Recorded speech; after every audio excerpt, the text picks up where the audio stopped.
জামাত এবং বিএনপির এই দীর্ঘ রাজনৈতিক পরিযাত্রায় আমি দেখি ওনারা শুধু নির্বাচনে বন্ধুত্ব করেন, কিন্তু কারো বিপদে কেউ কখনো এগিয়ে আসেন না। এই 2023 সালে এসে যে 28 অক্টোবর হয়েছে, যারা এখানে সিনিয়র আছেন তারা বুঝবেন।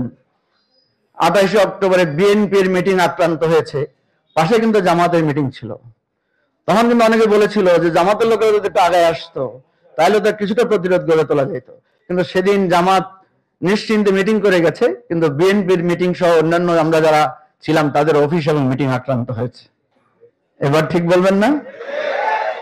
যখন জামাতের নেতৃবৃন্দের ফাঁসি হয়েছে, বিএনপির কোন প্রতিবাদ কি আপনারা দেখেছেন?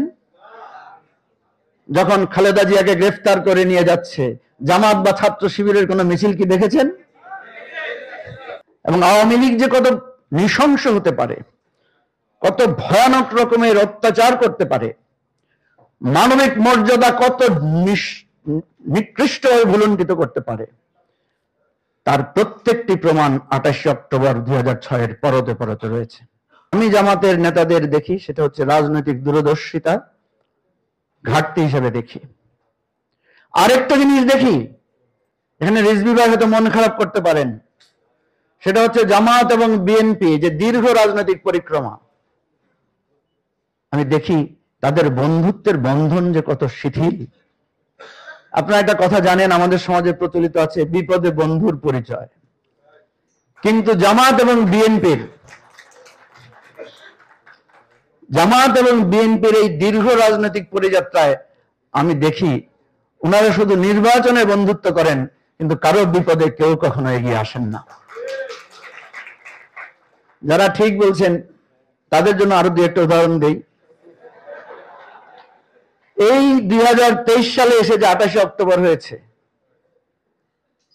যারা এখানে সিনিয়র আছেন তারা বুঝবেন। 28 অক্টোবরে বিএনপির মিটিং আক্রান্ত হয়েছে, পাশে কিন্তু জামাতের মিটিং ছিল। তখন কিন্তু অনেকে বলেছিল যে জামাতের লোকেরা যদি একটু আগে আসতো তাহলে তো কিছুটা প্রতিরোধ গড়ে তোলা যেত, কিন্তু সেদিন জামাত নিশ্চিন্তে মিটিং করে গেছে, কিন্তু বিএনপির মিটিং সহ অন্যান্য আমরা যারা ছিলাম তাদের অফিস এবং মিটিং আক্রান্ত হয়েছে। এবার ঠিক বলবেন না? তাহলে আপনি দেখেন, যখন জামাতের নেতৃবৃন্দের ফাঁসি হয়েছে, বিএনপির কোন প্রতিবাদ কি আপনারা দেখেছেন? যখন খালেদা জিয়াকে গ্রেফতার করে নিয়ে যাচ্ছে, জামাত বা ছাত্র শিবিরের কোন মিছিল কি দেখেছেন? আচ্ছা, ওই কোনায় যারা বসেছে তারা দেখেছে, ঠিক আছে।